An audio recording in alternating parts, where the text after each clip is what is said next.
అందరికీ నమస్కారం. అమ్మ మాట అమ్మాయి బాట ఛానల్కి స్వాగతం. గంధర్వ చక్రవర్తి కూతురు 9వ భాగం చెప్పుకుందామా? యోధకన్యల అధికారి అయిన ముసలిదాని మాటలు విని హసన్ బోరున ఏడవసాగాడు. అతని దుఃఖం చూసి కలవరపడి ఆమె, నన్నేం చెయ్యమంటావో చెప్పు, నిన్ను ఈ దీవి మీదకు రానిచ్చినందుకే నా పీక తెగిపోతుంది. పోనీ నీకు భార్య కాకపోతే అంతులేని ధనం ఇస్తాను, పట్టుకుపో. దానితో బ్రతికున్నంతకాలము చక్రవర్తిలాగా భోగాలు అనుభవించవచ్చు అన్నది. హసన్ ఆమె కాళ్ళు పట్టుకొని, నా ప్రయత్నం ఫలించి తీరాలి. విధి నాకు అనుకూలంగా ఉండబట్టే ఇన్ని ఆపదలు గడిచి ఇంతదాకా రాగలిగాను. ఈ దశలో ఈ ప్రయత్నం విరమించను అన్నాడు. హసన్ పట్టు మంకు పట్టని ముసలిది గ్రహించింది. అయ్యేదేదో అవుతుంది. నీతో పాటు అవసరమైతే నేను నాశనమైపోతాను. అంతకన్నా గత్యంతరం లేదు. వాక్ దీవులు 7, చక్రవర్తి కుమార్తెలు 7 ఆధీనంలో ఉన్నాయి. ఇది పెద్ద కుమార్తె దీవి. ఆమె పేరు సూరల్ హుదా. నీ సంగతంతా ఆమెకు చెప్పి ఎలాగైనా ఆమెను నీ పట్ల సుముఖురాలిని చేసి ఇప్పుడే వస్తాను అని ముసలిది వెళ్ళిపోయింది. సూరల్ హుదా ముసలిదాన్ని చూస్తూనే మర్యాదగా లేచి ఆమెకు ఆసనం చూపించి కూర్చోమని, ఏమైనా మంచి వార్త తెచ్చావా, లేక ఏదైనా కోరటానికి వచ్చావా, అడుగు, ఇచ్చేస్తాను అన్నది. మహారాణి, నా చిట్టి తల్లి, ఇవాళ ఒక వింత జరిగింది. అది వింటే నువ్వు పగలబడి నవ్వుతావు. ఒక యువకుడు ఎలా వచ్చాడో మన తీరానికి వచ్చి పడ్డాడు. అతను ఏడుస్తూ నా కంటపడేసరికి అతని విషయం అడిగాను. విధి తనను ఇక్కడికి ఈడ్చుకు వచ్చిందని, తాను తన భార్యను వెతుక్కుంటున్నానని చెప్పాడు. అతను తన భార్యను వర్ణించాడు. ఆ వర్ణన చూస్తే నీవో నీ చెల్లెళ్ళో ఒకరో అయి ఉండాలనిపించింది. అతను కూడా మానవుడే అయినప్పటికీ అసాధారణ సౌందర్యవంతుడు అన్నది ముసలిది. సూరల్ హుదా చప్పున మండిపడి ముసలిపీనుగా, పాపిష్టిదానా, మన ద్వీపం మీదకు మగవాణ్ణి ఎలా రానిచ్చావు? నీ రక్తం తాగి నీ కండలు పీక్కు తింటాను. నీ పీక నులిమేసే ముందు ఆ మనిషిని ఒక్కసారి చూస్తాను. వాణ్ణి పట్టుకురా. వాడు మన దీవిపై అడుగుపెట్టి దాన్ని అపవిత్రం చేశాడు అన్నది. ఈ అబ్బి నా ప్రాణం మీదకు తెచ్చాడు అని ముసలిది గొణుగుతూ భయంతో తత్తరపడిపోతూ హసన్ వద్దకు వెళ్ళి, జీవోత్సవమా, బయలుదేరిరా, నిన్ను మా రాణిగారు చూస్తారట అన్నది. నాకేం మూడనున్నది అనుకుంటూ హసన్ ఆమె వెంట బయలుదేరాడు. వారు వచ్చేసరికి సూరల్ హుదా మేలిముసుగు ధరించి ఉంది. హసన్ ఆమెకు ప్రణామాలు చేసి ఆమె పైన పద్యాలు కూడా చదివాడు.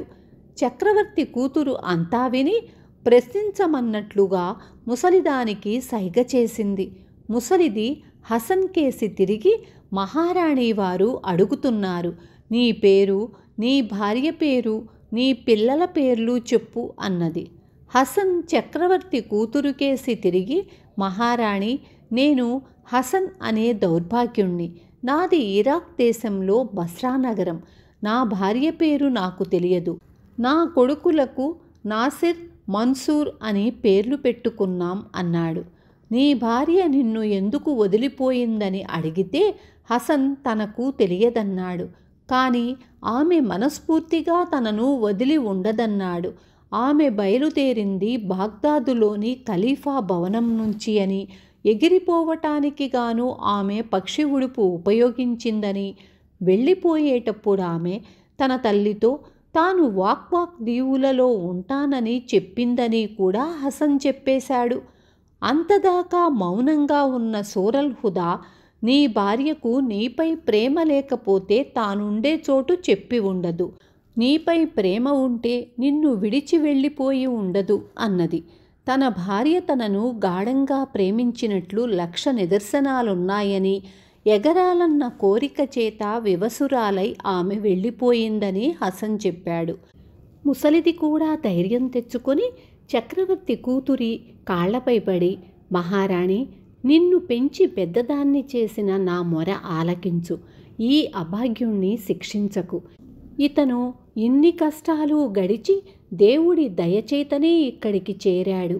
మనం ఇతన్ని అతిథిగా చూడటం భావ్యం. ఇతను చేసిన తప్పులు భార్యపై గల ప్రేమతో చేసినవి, వాటిని క్షమించవచ్చు. అదంతా అలా ఉంచి ఇతను చక్కని ఆసుకవిత్వం చెబుతాడు. ఒకసారి మేలిముసుగు తొలగించి నీ ముఖం చూపించావంటే అద్భుతమైన పద్యాలు అల్లుతాడు అన్నది. హసన్ ఎలాంటి కవిత్వం చెబుతాడోనని సూరల్ హుదా కుతూహలపడి తన ముఖానికి ఉన్న మేలిముసుగును తొలగించింది. హసన్ ఆమె ముఖం చూస్తూనే కెవ్వున కేకపెట్టి మూర్ఛపోయాడు. చక్రవర్తి కుమార్తెను చూస్తూనే మూర్ఛపోయిన హసన్ను వృద్ధ యోధకన్య సేద తీర్చి అతని వికారానికి కారణమడిగింది. ఆమె ముమ్మూర్తులా నా భార్యే, కానీ నా భార్య మాత్రం కాదు అన్నాడు హసన్ ఆవేదనతో. ఈ మాటకు చక్రవర్తి కూతురు పగలబడి నవ్వి, ఈ మనిషికి నిశ్చయంగా పిచ్చే. ఏమోయ్, నీ మాటలను బట్టి చూస్తే నీ భార్యకు నాకు చాలా పోలికలున్నట్లుంది. కొంత తేడా కూడా ఉన్నట్లుంది. పోలికలేవి, తేడాలు ఎందులో అని అడిగింది. మహారాణి, మీకు నా భార్యకు ఏ అవయంలోనూ తేడా లేదు, కానీ మీ ఇద్దరికీ తేడా ఉంది. దాన్ని నేను గ్రహించగలను, కానీ వివరించలేను అన్నాడు హసన్. ఈ మాటతో చక్రవర్తి కుమార్తెకు 2 విషయాలు స్పష్టంగా తెలిసిపోయాయి. ఈ అందగాడి మనసు తనకేసి రాదు. ఇతని భార్య తన 6 చెల్లెళ్లలోనూ ఒకటి అయి ఉండాలి. ఆమెకు హసన్ పైన, అతని ప్రేమకు పాత్రురాలైన తన చెల్లెలిపైన పట్టరాని ఈర్ష్య, కోపం పుట్టుకొచ్చాయి. తన చెల్లెళ్లలో ఇతని భార్య ఎవరో తేల్చుకొని దాన్ని, ఇతన్ని కూడా క్రూరంగా శిక్షించడానికి ఆమె నిశ్చయించుకుంది. ఆమె ముసలిదానికేసి తిరిగి, ఓసి, నీవు ఇక్కడ ఉన్నట్లుగా మిగిలిన 6 దీవులకు వెళ్ళి నా 6 చెల్లెళ్లను పిలుచుకురా. వాళ్లను చూడగోరుతున్నానని చెప్పి నీ వెంట తీసుకురా. ఈ యువకుడి సంగతి ఏమీ చెప్పకు సుమా అంది. ముసలిదానికి తన యజమానురాలి ఎత్తు అర్థం కాలేదు. అందుచేత ఆమె అతి శీఘ్రంగా ఒక్కొక్క దీవికే వెళ్ళి ఒక్కొక్క చక్రవర్తి కుమార్తెను వెంటబెట్టుకుని చక్రవర్తి ఆఖరు కుమార్తె వద్దకు వచ్చింది. హసన్ భార్య ఈ కుమార్తె. ఈమె పైన గల మమకారంతో గంధర్వ చక్రవర్తి ఈమె దగ్గరే ఉంటున్నాడు. తన కడగొట్టు కూతురు వెళ్ళిపోవటానికి ఆయన అభ్యంతరం చెప్పాడు. తనకేవో దుశ్శకునాలు కనిపించాయని చెప్పి ఆయన తన చిన్న కుమార్తెను వెళ్ళవద్దన్నాడు. నా కోసం మా అక్క నూరల్ హుదా విందు సిద్ధం చేసి పిలిపిస్తే వెళ్లకుండా ఎలా నాన్నా? నేనామెను చూడబోయి 2 ఏళ్లయ్యింది. ఇప్పుడు కూడా రానంటే ఆమెకు కోపం వస్తుంది. నాకేమీ భయం లేదు. ఒకప్పుడు నేను చాలా కాలం కనిపించకపోతే ఏమయ్యావో అని నీవు దిగులు పడ్డావు. అయినా నేను తిరిగి వచ్చాను కానా? ఈసారి దూరం వెళ్ళటం లేదాయే, మన దీవులలోనే కదా అన్నది హసన్ భార్య తన తండ్రితో. ఆమె తన అక్క వద్ద కొద్ది రోజులు మాత్రమే ఉండి తిరిగి వచ్చే షరతు మీద తండ్రి ఆమె వెళ్ళటానికి అనుమతించాడు. ముసలిది 6 అప్పచెల్లెళ్లను వెంటబెట్టుకుని నూరల్ హుదా వద్దకు బయలుదేరింది. తన చెల్లెళ్ళు వచ్చేలోపుగా నూరల్ హుదా ప్రత్యేకమైన దుస్తులు, నగలు ధరించి మెరిసిపోతూ సింహాసనం పైన టీవీగా కూర్చుంది. ఆమెకెదురుగా హసన్ దీనవదనంతో నిలబడి ఉన్నాడు. అతన్ని యోధకన్యలు విచ్చుకత్తులతో కాస్తున్నారు. ముసలిది వచ్చి తన చెల్లెళ్ళు వచ్చారని చెప్పగానే ఆమె ఒక్కొక్కరినిగా తన వద్దకు పంపమని ఉత్తరువిచ్చింది. పెద్ద చెల్లెలు వచ్చింది. నూరల్ హుదా ఆమెను పలకరించి తన సరసన కూర్చోబెట్టుకుని హసన్ను సంబోధిస్తూ, మానవుడా, ఈమె నీ భార్య అవుతుందా అని అడిగింది. ఈమె సౌందర్యం సాటిలేనిది, వర్ణాతీతం. అయినప్పటికీ ఈమెకు నా భార్యకు వ్యత్యాసం ఉన్నది. దానిని నేను మాటలతో వివరించి చెప్పలేను అన్నాడు హసన్. విన్నారు కదా. రేపు తరువాయి భాగంతో మీ ముందుకొస్తాను.